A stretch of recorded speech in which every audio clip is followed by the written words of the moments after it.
Bonsoir à toutes et à tous et merci d'être avec nous sur ZeroNet TV. On est ravis de vous retrouver. Nous sommes en direct, il est 19h pile et nous sommes ici au cœur de Paris dans un endroit qui s'appelle le School Lab où eh bien, on réfléchit, on essaie de d'apprendre plein de on choses, se rencontre.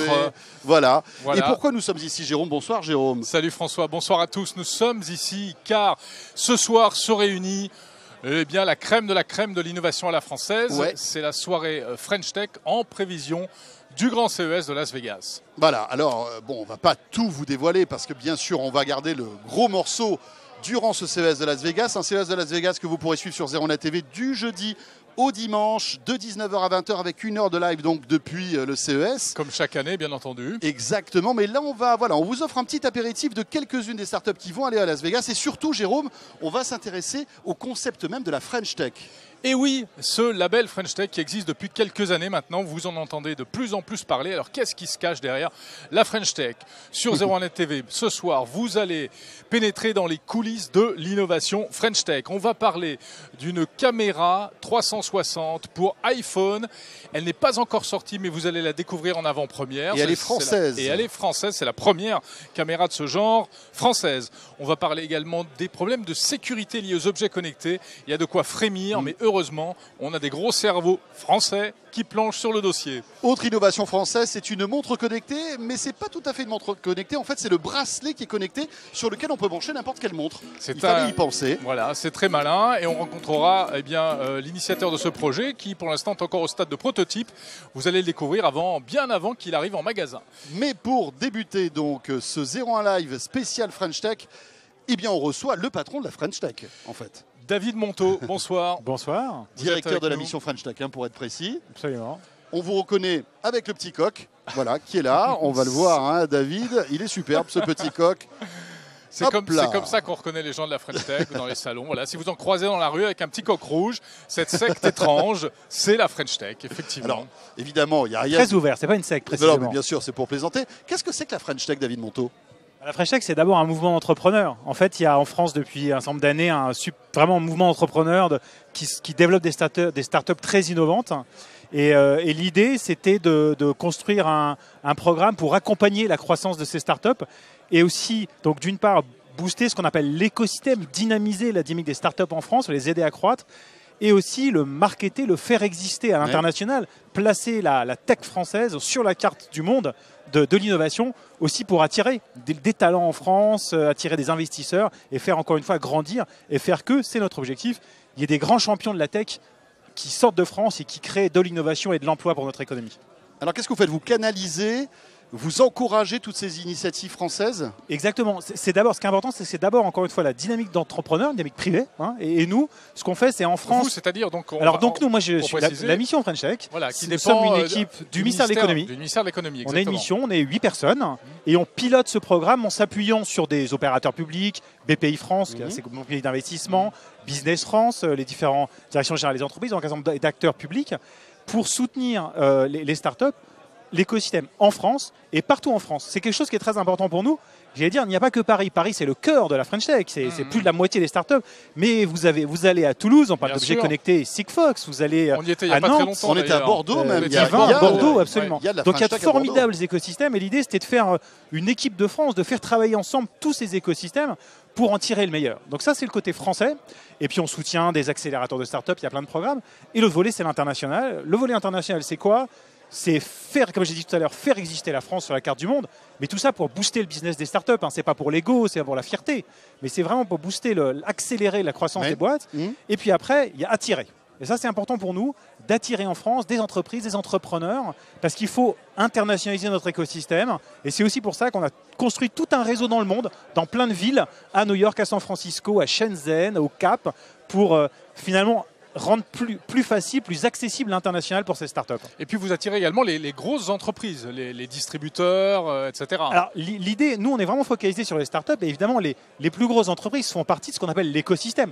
Les distributeurs, ils sont alors dans le domaine du B2B, de l'objet connecté, évidemment, c'est des acteurs importants, mais les grands groupes aussi, ils investissent, ils sont clients dans le B2B. Ne l'oublions pas. Donc effectivement, je pense que le fait de faire exister cette France des startups dans le monde a aussi un effet d'attractivité beaucoup plus large aussi de d'autres acteurs. Ça intéresse les grands noms de la tech aujourd'hui ? ça intéresse les grands amateurs. Par exemple, vous savez, Facebook a ouvert l'année dernière son centre d'innovation sur l'intelligence artificielle à Paris, bien sûr, parce qu'il y a des chercheurs, mais aussi parce qu'il y a un bouillonnement entrepreneurial autour de ça. Microsoft l'avait fait avant, Rakuten l'a fait l'année dernière. Donc il y a une dimension aussi, évidemment, qui vient renforcer cet écosystème. Petite question, la vitrine de cette French Tech, c'est le CES de Las Vegas. C'est là où, franchement, on démontre un petit peu au monde entier tout ce qu'on sait faire, notre savoir-faire. Le CES de Las Vegas, il faut bien voir. Alors, on s'occupe d'objets connectés, disons d'électronique grand public, même si ça a bougé, c'est beaucoup plus large que ça aujourd'hui. Et c'est un grand événement mondial qui donne une visibilité extraordinaire, effectivement, à l'écosystème français. Ce n'est pas le seul. En fait, il y a quelque chose qui est important, c'est que ça rencontre un écosystème qui, en France, est particulièrement dynamique, c'est celui des objets connectés. Et il y a en France, pour plein de raisons, de la qualité des ingénieurs, la qualité des mathématiciens, la qualité du tissu industriel, la qualité du design aussi. Et tout ça, il y a cet écosystème qui se construit et qui fait qu'aujourd'hui, il y a une immense présence française au CES, très important, qu'on n'emmène pas. Hein, première délégation française l'année dernière. Délégation étrangère, pardon, l'année dernière, la France. Ouais. Cette année, combien de startups françaises? Donc cette année, au total, on a comptabilisé, ça change tous les jours, mais 224 startups françaises au CES. La France, cette année, tout type d'entreprise... On sera plus premier, je crois. Hein. Alors, pas du tout. Les Chinois nous sont passés devant. Non, la France premier étranger. La France est troisième, toute entreprise confondue, y compris les grandes. Mais sur les startups, donc dans l'espace startup à l'Eureka Park, la France est première mondiale devant les États-Unis. Wow. Il y aura plus de startups françaises à l'Eureka Park que de startups américaines cette année. Ouais. Formidable. Bon. Super. Très bien. Donc ça risque de se voir. Ouais. Alors vous partez avec combien de startups là au CES? Alors ce qui est important, c'est que nous on les emmène pas. Elles y vont toutes seules. Elles y vont parce qu'elles ont du business. Elles payent leurs billets, elles se financent, c'est leur problème. Nous, il n'y a pas d'argent de l'État pour les emmener. Ça, c'est quand même important. Et donc, nous, ce qu'on fait, c'est qu'il y a très peu d'argent public. Enfin, vous n'investissez pas, vous, directement. On n'investit pas. Alors après, en local, on peut se financer auprès d'investisseurs privés. Il y a la BPI qui existe, il y a le guichet de financement. Mais il n'y a pas de financement spécifique. Nous, ce sur quoi on met des moyens pour le CES, c'est sur la visibilité internationale du collectif France. Donc on va faire des relations presse, on a essayé de structurer une visibilité collective dans le CES qui fait que la France, elle va être présente visuellement dans la presse, on va faire de l'influence auprès d'investisseurs, auprès de journalistes, de médias, etc. Donc si vous voulez, c'est vraiment, on amplifie la présence collective et ça accélère le business de tout le monde. Voilà, c'est ça l'objectif. On se retrouve donc dans 2 semaines à Las Vegas. Bienvenue, je serais ravi de vous y retrouver. Merci beaucoup David Monteau, le directeur de la mission French Tech. Alors maintenant, on va rentrer dans le vif du sujet avec sans doute l'un des produits les plus waouh qu'on verra au CES de Las Vegas, mais qu'on va vous montrer pratiquement en avant-première. C'est une nouvelle caméra 360 qui se connecte sur votre iPhone. Et c'est Gyroptique qui fait ça. À tout de suite.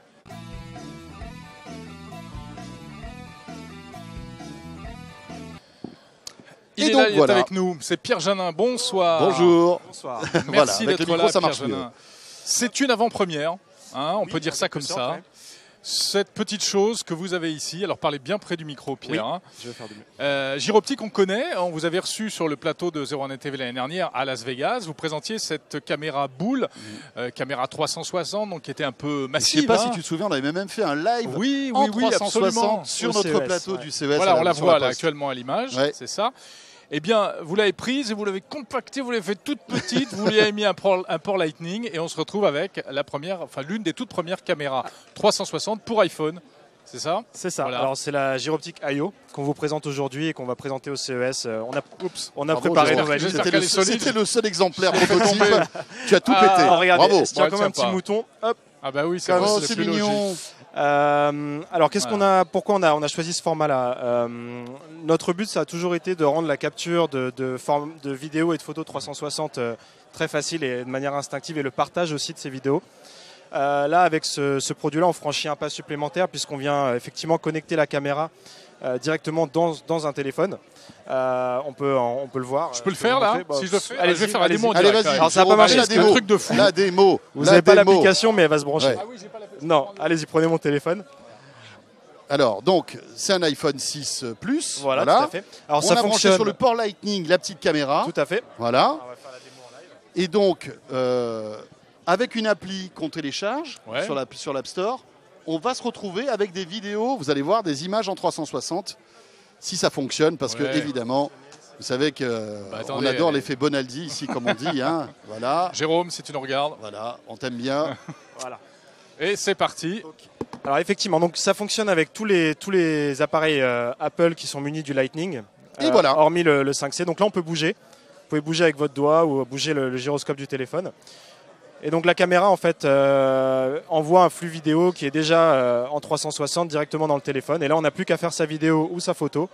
Et elle est prête à être partagée sur les plateformes qui hébergent des contenus 360. Donc ça peut être Facebook, YouTube. Mais alors, quelle est la différence par rapport à ce que vous faisiez avant? Ça le faisait avant, ça aussi? Tout à fait. En fait, la différence, c'est que là, le chemin à parcourir entre le moment où on fait sa vidéo et le moment où on la partage, où on la visualise, est beaucoup plus court. J'ai la tête en bas. C'est-à-dire que sur l'autre caméra, on était sur un format classique où on faisait sa vidéo et après, il fallait transférer en Wi-Fi ou en filaire sur un autre appareil. Alors que là, on vient faire sa vidéo directement dans son iPhone, en quelque sorte. Ok. Donc là, on fait sa vidéo comme on la ferait avec son... finalement, ça. C'est beaucoup plus simple d'utilisation, beaucoup plus rapide. C'est vraiment plug and play, c'est super simple. Voilà. Mais moi j'avais une petite question, est-ce qu'on peut faire du streaming live en 360? Tout à fait. Donc là, c'est le live YouTube est déjà opérationnel puisque YouTube héberge déjà du live 360. On le sait. Mais Facebook a annoncé cette semaine qu'ils allaient également héberger du live 360 et ils ont mentionné la Gyroptique IO parmi les appareils compatibles. Donc on pourra effectivement à la sortie du produit transmettre du live sur Facebook et sur YouTube en 360 directement avec cet appareil-là. C'est formidable, ça veut dire que, excuse-moi Jérôme, mais on retransmet par exemple, je ne sais pas moi, nous, notre visite du CES de Las Vegas en direct sur YouTube ou sur Facebook. J'ai un masque de réalité virtuelle, je suis à l'autre bout du monde, je vais pouvoir vivre en temps réel ce que nous, on est en train de filmer. Exactement. En 360. Il n'y a rien d'autre à dire, vous avez tout résumé. Là, il va pas endormir de la nuit. Là. Non, mais exactement ça. C'est génial. C'est exactement, c'est aussi simple que ça, j'ai envie de dire. C'est aussi simple que ça. Alors, elle sort quand et à quel prix? Alors, on l'a annoncé mardi. Elle est actuellement en précommande sur notre site gyroptique.com au prix de 249 €. L'envoi des précommandes est prévu mi-janvier 2017 et la commercialisation interviendra rapidement.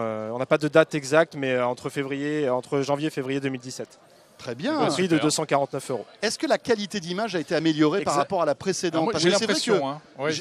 On avait fait des essais, on s'était amusé avec la gyroptique d'ailleurs l'année dernière. C'était pas mal, mais c'est vrai que dès qu'on zoomait un petit peu dans l'image, on voyait les pixels, etc. Ça s'améliorait là? C'est une des choses qu'on a entendues dans les critiques de la 360 Cam ou en tout cas dans les choses qui ont été dites.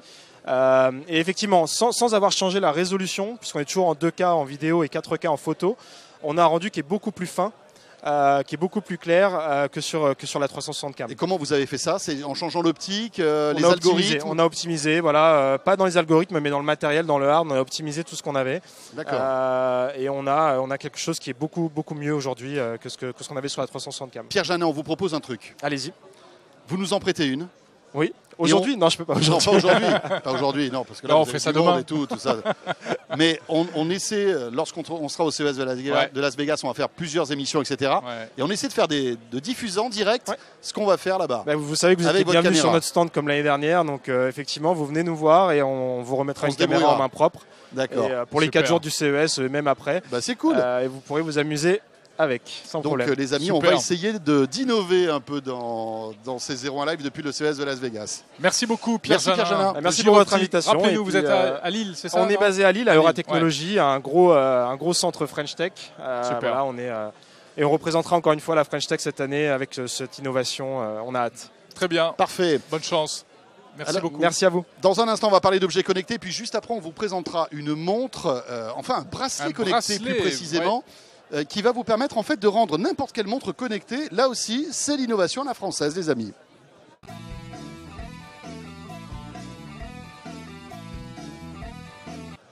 Je vous rappelle que nous sommes en direct, 19h14, depuis le School Lab ici au cœur de Paris. On vit ensemble, vous vivez avec nous, cette grande soirée pré-CES de la French Tech. Regardez, je ne sais pas si vous voyez derrière nous tout ce qui se passe, ce brouhaha. On peut dire d'ailleurs en deux mots ce qui se passe, François, c'est étonnant parce que là, derrière nous, c'est du business en vrai qui est en train de se faire. Voilà. Ce sont des start-upers, des entrepreneurs qui sont en train de rencontrer notamment des distributeurs pour voir comment ils pourraient vendre leurs produits, etc. Donc c'est super intéressant. Et voilà, et donc les start-up pitch devant des distributeurs. C'est assez amusant. Allez, on va parler d'objets connectés maintenant et de sécurité. Nous recevons notre nouvel invité, c'est Erwan Kerodi. Bonjour. Bonjour. Bonjour. De la société Sibel Angel. Et alors, vous faites une chose qui, je pense, est absolument indispensable Et pourtant, vous n'êtes pas amené à être très connu parce que vous êtes un peu caché dans les coulisses des objets connectés. Vous tentez de sécuriser les objets connectés, c'est ça ? Exactement. En fait, ce qu'on ne conçoit pas, on se dit qu'il faut créer des objets connectés. Du coup, on peut y mettre nos données les plus importantes, nos données médicales, vos données personnelles, votre caméra. Bien entendu, vous ramenez du travail à la maison, vous mettez des choses sur votre box, sur votre disque dur privé, des choses comme ça. Je sens que vous allez nous faire peur là. Aïe, aïe, aïe. Très bien, c'est que en fait, tous ces constructeurs ont une manie, c'est de vouloir les vendre, c'est une bonne chose, mais pas forcément de les sécuriser. Et en fait, ce que vous ne savez pas, c'est qu'il y a une immense vulnérabilité mondiale, c'est que une grande partie de ces objets connectés à travers la planète publie toutes ces informations sans le savoir sur Internet. Attendez, on parle de quel genre d'objets connectés? Alors nous, on focalise principalement sur les données, donc les données type documents business, donc des Word, des PDF, des Excel, des trucs un peu compliqués, un peu pénibles. Mais tout ça, c'est protégé. Ah mais non. Aujourd'hui, vous le mettez dans un... Jérôme, quand il m'envoie un document Word, il n'est pas protégé?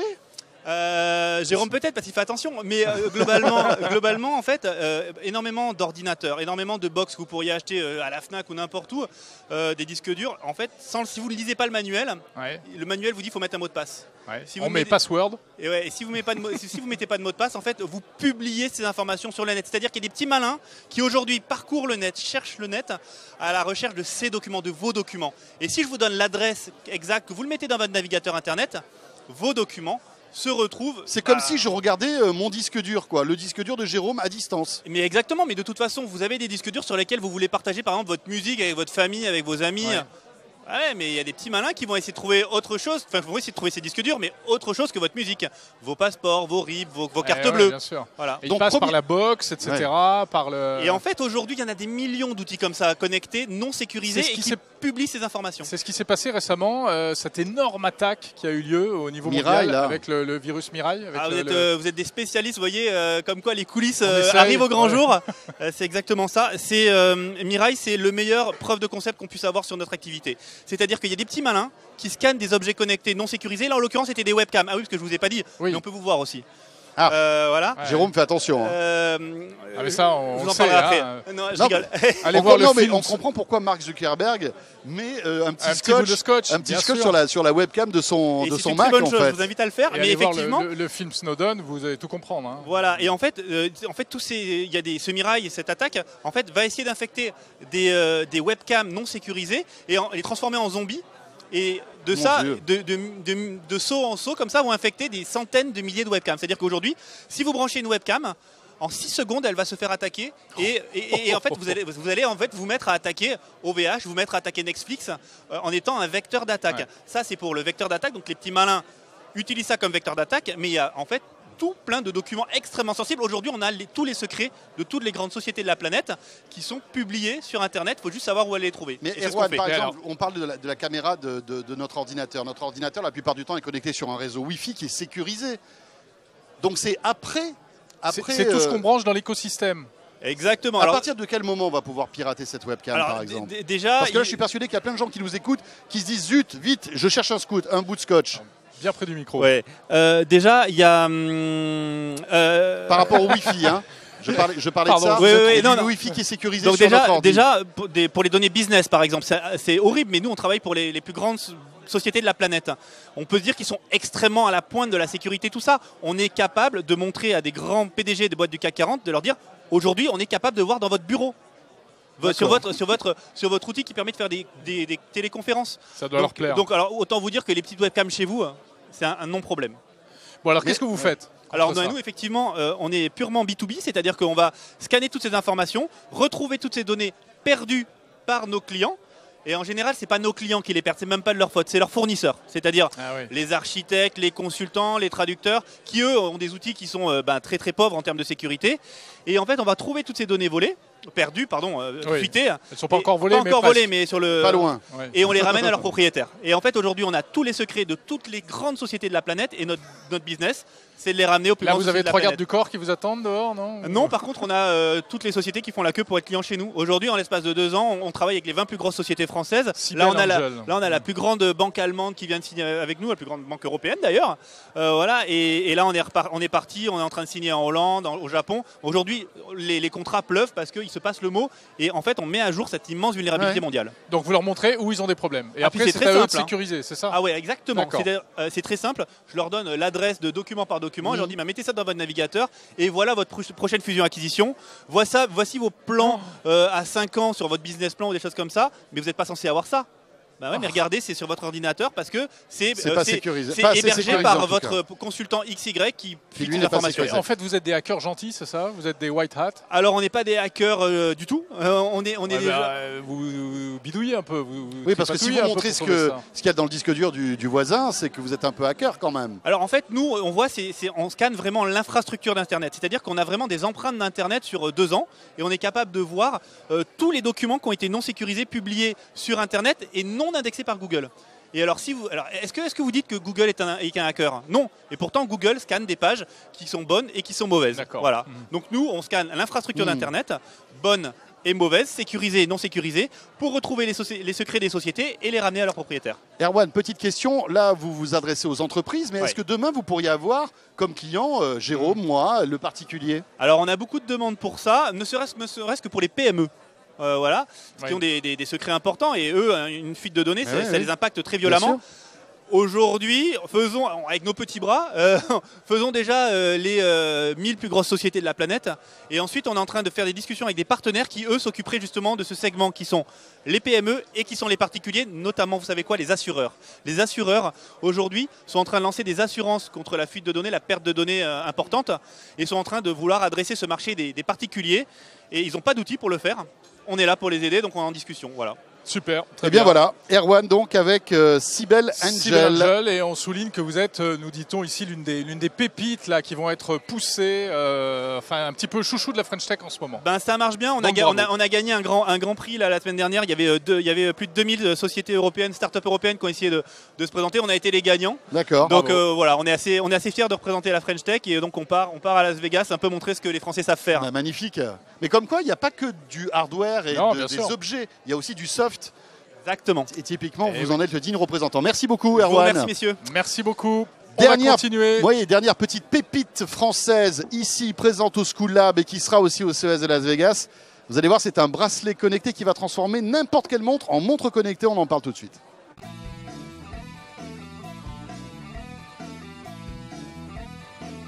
Alors on parle tout de suite avec Luca Goretta, qui est notre 4e invité de la soirée. Bonsoir. Bonsoir. De la société Rift. Oui. Donc, vous avez pris le problème à l'envers, en fait, parce que tout le monde se dit, oui, on va faire des montres connectées, les Samsung, les je sais plus qui, les Apple, bien évidemment, enfin voilà. Sauf que là, je vais pouvoir rendre connecté n'importe quelle montre, c'est ça le pitch? Alors, non seulement connecter n'importe quelle montre, mais vous avez à la fois toutes les fonctions d'une montre connectée, mais aussi d'un bracelet physiologique. Ah oui. Donc vous avez tous les capteurs relatifs au battement cardiaque, taux d'oxygénation du sang, rayonnement ultraviolet, humidité, température, micro, enfin il y a tout. Tout ce qu'on peut imaginer dedans. Voilà, on va faire un petit zoom dessus, on va montrer un petit peu à quoi ça ressemble. Donc là c'est une montre, on va dire, le boîtier en lui-même, ça pourrait être n'importe quoi. C'est n'importe quelle montre. Et il y a ici, là, sur ce bracelet en cuir, un petit écran, alors je ne sais pas si on le voit bien, mais alors, un tout petit afficheur. Donc en fait, toute l'électronique et toute l'intelligence est dans le bracelet. Toute l'intelligence est dans le bracelet. Vous avez ici un pavé tactile qui permet de piloter la montre, piloter le bracelet. Le petit écran est tactile? Alors attendez, il ne faut pas le bouger sinon on ne le verra plus. Ici, vous avez un pavé. Ah oui, d'accord. Et vous pouvez, là il faut appuyer, ainsi de suite. Et vous avez donc la possibilité de piloter directement votre bracelet, consulter un SMS, vous mettre en mode sport et ainsi de suite. Stocker de l'information lorsque vous n'êtes pas près d'un smartphone et le télécharger ensuite. Vous avez des modes sport, mode santé, mode météo, puisque vous avez toutes les fonctions météo. Aussi, je sais pas si vous les notifications, les rappels de rendez-vous, tout y est. Ouais. Bon, l'écran n'est pas très grand, forcément. C'est très lisible. Ouais. Alors oui, c'est vrai que c'est peut-être tu as raison. Là, tu appuies peut-être sur ce qui fait mal. C'est-à-dire qu'on ne va pas avoir, par exemple, la surface d'écran d'une Apple Watch ou d'une Samsung. Bien sûr. Ouais. Mais pour la plupart des fonctions, ça suffit largement. Mais j'arrive à lire un SMS là-dessus, par exemple? Oui, bien sûr, oui. D'accord. Mettez-vous. Enfin, oui, on arrive à lire absolument. quand on a. Ouais. D'accord. Mais alors, parce que éteint, malgré tout, c'est quand même, ça va épaissir un peu le bracelet, non? Parce qu'il faut l'électronique, il faut la batterie. Je ne sais pas, est-ce que j'ai le droit de montrer ce qu'il y a derrière? Alors non, pas aujourd'hui. Mais tout simplement... Jérôme, démonte la montre. Hop, vite. Voilà. Oh, c'est pas beau. Mais non, enfin... mais voilà. Mais tu t'imagines si monsieur était David Copperfield? Oh, bah zut alors. Non, mais on se doute bien que c'est encore un prototype. Hein. Il est sorti en pré-série la semaine dernière et il sera dans les magasins. Mais attendez, je suis méchant, en fait, c'est juste un chargeur qu'il y a derrière. Là, on a mis un chargeur parce que. D'accord, mais moi je m'en faisais tout un monde. Bah, on peut le montrer. Non, c'est juste une allime. Je me suis dit non, c'est l'électronique, mais pas du tout. C'est un chargeur pour que ce soit tout le temps chargé. Oui, d'accord. Ok. Bon, ça présage pas du pire concernant l'autonomie du système. Alors l'autonomie, c'est 2 jours à peu près. C'est 2 jours. C'est honnête. Ça va. Voilà. Une montre. Et que dire de plus dessus? Donc, on a différentes largeurs, différentes qualités de cuir et ainsi de suite. On peut le fournir en électronique simple. Donc, on a un certain nombre de fabricants de montres qui vont l'intégrer. D'accord. Voilà. Vous avez déjà signé un certain nombre, oui. Des contrats donc avec des fabricants de montres qui vont le proposer. Des fabricants de montres et des distributeurs grand public. Donc sous leur marque à eux ou sous votre marque? Sous leur marque à eux dans ce cas de figure. Voilà, Et vous ne pouvez pas nous donner encore déjà des constructeurs de montres qui ont signé avec vous? Mais il y a des Suisses. Il y a des Suisses. Tiens, c'est bizarre. C'est un bon indice quand même pour l'horlogerie. Mais donc ça veut dire qu'il y a une appétence. Vous avez trouvé le bon filon, vous pensez? Je pense qu'il y a un marché assez important, oui. On a une idée du prix? On est entre, on va dire, 160 et 220 euros. Tout dépend de la qualité du cuir ou du silicone, puisqu'on a les 2 gammes. D'accord. C'est étanche, ça tient... Alors, c'est pas encore étanche pour cette version-là. Bien qu'en silicone, on est assez étanche, je dirais qu'on est étanche à la pluie et au ruissellement. En cuir, c'est pas la peine, parce que de toute façon, vous n'allez pas faire de la plongée sous-marine avec ça. Et en ce qui concerne la prochaine, il y aura des versions étanches d'ici peu. Non, mais c'est vrai que c'est super si on a une belle montre, mais traditionnelle, qui n'est pas du tout connectée, qu'on veut continuer à l'utiliser en bénéficiant quand même des apports de la technologie. C'est bien l'objectif, parce qu'en fin de compte, si vous prenez un constructeur de montres aujourd'hui, ou même vous achetez une belle montre, vous êtes beaucoup plus attaché au design de votre montre. Bien sûr, c'est un bijou. Et d'un côté, et de l'autre côté, le fabricant de montre n'est pas un fabricant d'électronique. Donc on l'aide finalement à fournir un objet actuel tout en gardant le design qu'il a. Donc, alors vous avez passé des accords avec, on va dire, des constructeurs de montres, mais on peut, acheter nous-mêmes si on a une montre dans le commerce. Ça va être dans la plupart des boutiques d'ici peu. D'accord. Et on achètera ça où, tiens? Dans des magasins d'électronique ou plutôt chez les horlogeries, chez les horlogers? Les deux. C'est les deux? Les deux, oui. D'accord. Voilà. Alors, sachant qu'on a eu quand même 2 awards au CIS avec ça, tant dans la partie sport que dans la partie santé. Très bien. Super. Écoutez, voilà, on va suivre ça de près. Voilà. Encore une innovation française plutôt maligne. Formidable. Vous serez au CES en janvier? En janvier, oui. Très parfait. Nous aussi, allons certainement conclure des accords avec des distributeurs américains aussi. Merci beaucoup, Lucas Goretta. Merci beaucoup. C'était Rift. Voilà, François, ça t'a plu tout ça? Ah, écoute, tu sais quoi? Moi, je ferme les yeux, je suis déjà au CES de Las Vegas. Non, mais franchement, on va encore une fois se régaler. Parce que autant vous dire qu'on est en train de vous préparer 4 heures de live durant ce CES, chaque jour, du jeudi au dimanche, 1 heure de live entre 19h et 20h, heure française, puisqu'il sera 11h à Las Vegas. Voilà, on sera sur le stand de la Poste, qu'on vient de l'apercevoir à l'image. Voilà, avec des invités, évidemment des startups, mais aussi des invités prestigieux. On vous garde la surprise, donc ça sera dans quelques jours, on y sera à partir du 3 janvier. Et puis bien sûr tous les reportages, donc notez d'ores et déjà sur vos tablettes, à partir du 3 janvier, enfin du 5 exactement. Alors nous on prend l'avion le 2, voilà. Pour vous dire. Oui. On va commencer le 5. Le 5 à 20h. Voilà. Le 5 à 20h, rendez-vous. Ensuite tous les jours de la semaine à 20h. Pour ce grand débrief en direct du CES 2017 de Las Vegas. Voilà, il y aura bien sûr des lives mais aussi des reportages. Écoutez, on vous souhaite une bonne soirée. Merci d'avoir été avec nous pour ce live exceptionnel au cœur de la French Tech. On est très heureux d'être ici et de ressentir toute cette bonne énergie positive. Depuis le School Lab. On remercie aussi l'équipe du School Lab et on remercie aussi la mission French Tech qui nous a permis de notre équipe de choc, Jean-David Duhart, Thomas Remiret et Pierre Thiolin. Voilà, qui vont nous suivre aussi à Las Vegas. Une fois de plus ce live. Merci de nous avoir suivis. Très très bonne soirée sur 01net TV et à très vite. Salut à tous.